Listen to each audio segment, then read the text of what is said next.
Hello विद्यार्थियों, वार्षिक परीक्षा 2024 कक्षा 7 विषय हिंदी में आने वाले जो महत्वपूर्ण प्रश्न हैं वो देखिए। आपका पेपर जो है इस प्रकार का होगा। प्रश्नों की संख्या होगी 23 और छपे हुए प्रश्नों की संख्या होगी 2। समय होगा 2 घंटे 23 मिनट और पूर्णांक होंगे, आपके नंबर होंगे 55 अंक का ये पेपर लगेगा। पहले तो देखिए बहुविकल्पी प्रश्न देखिए, 5 प्रश्न होंगे बहुविकल्पी। प्रत्येक प्रश्न 1 अंक का होगा। पहला प्रश्न है, हम पंछी उन्मुक्त गगन के कविता के रचयिता कौन है। तो पहला जो पाठ है उस कविता के रचयिता कौन है, इसका सही उत्तर होगा शिव मंगल सिंह सोमन। प्रश्न 2 देखिए, पेड़ का स्वभाव था। तो पेड़ का स्वभाव कैसा था? सरल व उग्र। इसका सही आंसर होगा सरल व मिलनसार। प्रश्न 3 देखिए, हिमालय की बेटियां कौन है।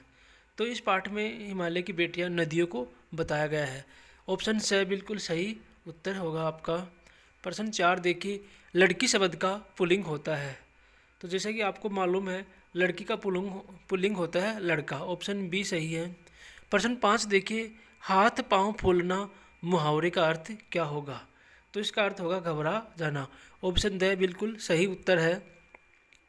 प्रश्न संख्या 6 से 8 तक के उत्तर एक पंक्ति में देना है। प्रश्न 6 देखिए, लेटर बॉक्स को सभी लाल ताऊ कहकर क्यों पुकारते थे। तो इसका उत्तर होगा क्योंकि उसका रंग लाल था। ठीक। प्रश्न 7 देखिए, कठपुतली कविता में कठपुतली ने क्या इच्छा प्रकट की। तो कठपुतली ने इच्छा प्रकट की आज़ाद होने की और खुला घूमने की। प्रश्न 8, यासुकी चान की बहन कहाँ रहती थी। तो उसकी बहन रहती थी अमेरिका में। प्रश्न 9 देखिए, निम्नलिखित शब्दों के दो पर्यायवाची शब्द बताइए। तो पहला शब्द है जल। जल का पहला पर्यायवाची होगा पानी और नीर। दूसरा है पुष्प। पुष्प का होगा फूल कुसुम। ठीक है प्यारे बच्चों, वीडियो में आगे बढ़ने से पहले आपसे एक निवेदन है कि अगर आपने अभी तक हमारे चैनल को सब्सक्राइब नहीं किया है तो प्लीज़ चैनल को सब्सक्राइब कर लीजिए ताकि परीक्षा की तैयारी आपकी अच्छे से होती रहे। प्रश्न 10 देखिए, निम्नलिखित शब्दों के लिंग परिवर्तित कीजिए। तो जिसमें कवि जो है कवि में पुल्लिंग है, इसका भी स्त्रीलिंग बनेगा कवयित्री। क व छोटी जी त्री, इसका बनेगा कवयित्री। ठीक। और आगे है विद्वान। विद्वान का बनेगा विदुषी। और ऑप्शन से लेखक का बनेगा लेखिका। और द का पुरुष का बनेगा स्त्री। क्या बन जाएगा? स्त्री। पुरुष का बनेगा स्त्री और लेखक का लेखिका, विद्वान का विदुषी। प्रश्न संख्या 11 से 15 का उत्तर अधिकतम 50 शब्दों में लिखना है, यानी कि कम से कम 5 लाइनें 5 पंक्तियाँ। प्रश्न 11, नीलकंठ सबसे अधिक प्रसन्न कब होता था। तो नीलकंठ बरसात के दिनों में सबसे अधिक प्रसन्न होता था जब ठंडी हवाएं चलती थी। और प्रश्न 12 देखिए, आँख में तिनका पड़ने पर घमंडी की क्या दशा हुई।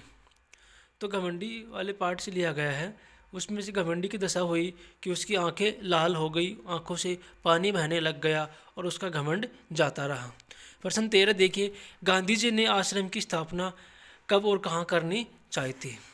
तो ये गांधी जी वाले आश्रम का अनुमानित व्यय नामक पाठ से लिया गया है। इसका उत्तर आप ही को कमेंट करके ज़रूर बताना है। प्रश्न 14 देखिए, श्री कृष्ण को गौवन के रखवारे क्यों कहा गया। तो गौवन का मतलब होता है गाय। श्री कृष्ण गाय चराते थे और श्री कृष्ण गायों से बहुत अधिक स्नेह करते थे, उनकी रक्षा के लिए कुछ भी करने को तैयार थे, इसलिए उन्हें गौों का रखवाला कहा गया है। प्रश्न संख्या 15 देखिए, तोतो चान ने यासुकी चान की मदद करने की क्यों सोची। तो यासुकी चान जो था, क्योंकि यासुकी चान तोतो चान का मित्र था, वह विकलांग था और इसलिए उसने उसकी मदद करने की सोची। प्रश्न संख्या 16 से 17 देखिए, अधिकतम उत्तर संख्या 80 शब्दों में होगी। धनराज पिल्ले का हॉकी खेलने का सफ़र कैसे चला, विस्तार से बताइए। तो ये संघर्ष के कारण मैं तो कौन मिजाज हो गया, उस पाठ से लिया गया, धनराज पिल्ले वाले से। इसका उत्तर आपको करना है। प्रश्न संख्या 17, उठो लाल जी कहकर यशोदा माँ किसे और क्यों जगाना चाहती है। तो इसमें श्री कृष्ण को जगाना चाहती है क्योंकि श्री कृष्ण लेट तक सोते थे और मौसम भी इस प्रकार का हो गया था कि उन्हें जागना बहुत ज़रूरी होता था। प्रश्न 18 देखिए, विशेषण की परिभाषा लिखिए। निम्न विशेषण शब्दों से वाक्य बनाइए। तो व्याकरण से का प्रश्न है। तो विशेषण की परिभाषा होती है वे शब्द जो संज्ञा या सर्वनाम की क्या बताते हैं, विशेषता, उन्हें विशेषण कहते हैं। ठीक है। और विशेषण के 4 भेद होते हैं। निम्न विशेषण शब्दों से वाक्य बनाना। चतुर, तो मोहन कक्षा में चतुर लड़का है। ईमानदार से बनाएंगे कि रमेश अपने परिवार में सबसे ईमानदार है। प्रश्न 19 देखिए, निम्न शब्दों में से उपसर्ग व प्रत्यय छांटिए। तो हमें उपसर्ग छांटना है और प्रत्यय छांटना है। पहला शब्द जो है निर्धन, निर्धन में निर उपसर्ग है। क्या उपसर्ग है, नी, और निर तो उपसर्ग है और मूल शब्द है धन। ठीक। दूसरा शब्द है मोरनी, इसमें उपसर्ग नहीं है, इसमें प्रत्यय ही है। मोरनी में उपसर्ग नहीं, प्रत्यय, और नी प्रत्यय है। कौन सा प्रत्यय, नी। ऑप्शन स देखिए, स में सुंदरता में उपसर्ग नहीं है, प्रत्यय है, और इसमें ता प्रत्यय है। प्रश्न संख्या द देखिए, अनपढ़, अनपढ़ में प्रत्यय नहीं है, उपसर्ग ही है, और इसमें उपसर्ग है अन, अन प्लस पढ़, पढ़ मूल शब्द है, अन उपसर्ग है इसमें। प्रश्न संख्या 20 देखिए, निम्नलिखित में से किसी एक पद्यांश की सप्रसंग व्याख्या कीजिए। तो प्रसंग का मतलब होता है उसका प्रसंग लिखना है, उसका संदर्भ लिखना है कि ये पाठ कहाँ से लिया गया है, इसके कवि कौन है, इस पाठ का भावार्थ क्या है, और व्याख्या में लिखना है इस पाठ की पूरी व्याख्या। देखिए, वह घमंडों से भरा ऐठा हुआ एक दिन जब था मुंडेरे पर खड़ा, अचानक दूर से उड़ता हुआ एक तिनका आँख में उसकी पड़ा। तो एक तिनका कविता से लिया गया है।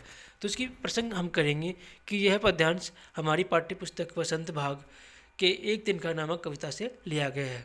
ठीक। इसकी व्याख्या हम करेंगे कि कवि बताना चाहता है कि एक दिन वह एक अपनी मुंडेरी पे खड़ा था और उसके मन में घमंड भरा हुआ था, लेकिन अचानक उसकी आंख में एक तिनका आके गिर जाता है, जिस कारण उसकी आंख में बहुत पीड़ा होती है और उसका घमंड जाता ही रहता है। दूसरा है, जागो बंसी वाले ललना, जागो मोरे प्यारे, रजनी बीती भोर भयो है, घर घर खुले किवारे, गोपी दही मथत सुनियत है कंगना के झनकारे। ये उस पाठ से लिया गया है, भोर और बरखा नामक पाठ से। श्री कृष्ण इसमें प्रसंग करेंगे कि ये पाठ भोर और बरखा से लिया गया है और इसमें श्री कृष्ण के बारे में बताया गया है। व्याख्या कर ही देंगे आप। प्रश्न संख्या 21 देखिए, निम्नलिखित गद्यांश को ध्यानपूर्वक पढ़कर पूछे गए प्रश्नों के उत्तर देने। तो इस गद्यांश को पढ़ेंगे। ये पठित गद्यांश है हमारी पाठ्य पुस्तक में से, ये कुंवर सिंह वाले पाठ से। कुंवर सिंह का जन्म बिहार के शाहबाद जिले के जगदीशपुर में सन 1782 ईस्वी में हुआ था। उनके पिता का नाम साहबजादा सिंह और माता का नाम पंचरतन कुंवर था। उनके पिता साहबजादा सिंह जगदीशपुर रियासत के जमींदार थे, परंतु उनको अपनी जमींदारी हासिल करने में बहुत संघर्ष करना पड़ा।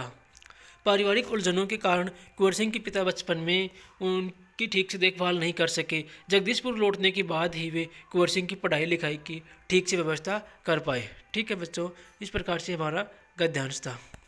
पहला प्रश्न देखिए, उक्त गद्यांश किस पाठ से लिया गया है? तो इसका उत्तर होगा वीर कुंवर सिंह नामक पाठ से। वीर कुंवर सिंह पाठ से लिया गया है। प्रश्न ब देखिए, कुंवर सिंह का जन्म कहाँ हुआ? तो इसका जन्म आ जाएगा बिहार के शाहबाद जिले के जगदीशपुर गांव में। ठीक है, ये हम लाइन यहाँ तक लिख देंगे। प्रश्न 6 देखिए, कुंवर सिंह के माता पिता का नाम क्या था? तो उनके पिता का नाम साहबजादा सिंह और माता का नाम पंचरतन कंवर था। ये लाइन लिख देंगे। कुंवर सिंह के माता पिता का क्या नाम था? अपन ने कर ही दिया उत्तर। द का देखिए, साहबजादा सिंह किस रियासत के जमींदार थे?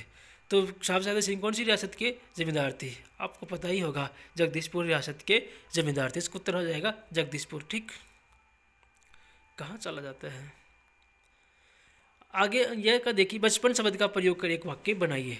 तो बचपन का मैं बचपन में बहुत बदमाश था। ठीक है, ये वाक्य बन गया। प्रश्न संख्या 22 देखिए, अपने प्रधानाचार्य को बड़ी बहन की शादी में जाने हेतु 3 दिन के अवकाश हेतु एक प्रार्थना पत्र लिखिए। तो बड़ी बहन की शादी के लिए एक प्रार्थना पत्र लिखना है, जिसमें 3 दिन की छुट्टियां लेने की क्या की गई हो, प्रार्थना। दूसरा देखिए, अपने प्रधानाचार्य को स्थानांतरण प्रमाण पत्र टीसी जारी कराने के लिए एक प्रार्थना पत्र लिखनी है। जो आपको अच्छी लगे आप वही प्रार्थना पत्र लिख देना। अंतिम प्रश्न देखिए, निम्न में से किसी एक विषय पर निबंध लिखिए। तो आपकी परीक्षा में 3 विषय दिए होंगे। रंगों का त्यौहार होली, जो अभी गया ही है।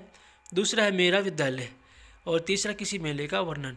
आपको जो अच्छा लगे उस पर एक निबंध लिखना है। 5 अंक का निबंध होगा और कम से कम आपको 100 शब्दों में इसको लिखना है। तो मानो कि 10 से 15 पंक्तियाँ में आप इस प्रश्न को उत्तर दे सकते हैं। ठीक है, तो प्यारे बच्चों, अगर आपको यह अच्छा लगा तो अभी तक आपने चैनल को सब्सक्राइब नहीं किया तो सब्सक्राइब कीजिए, कमेंट कीजिए। थैंक यू, जय हिंद।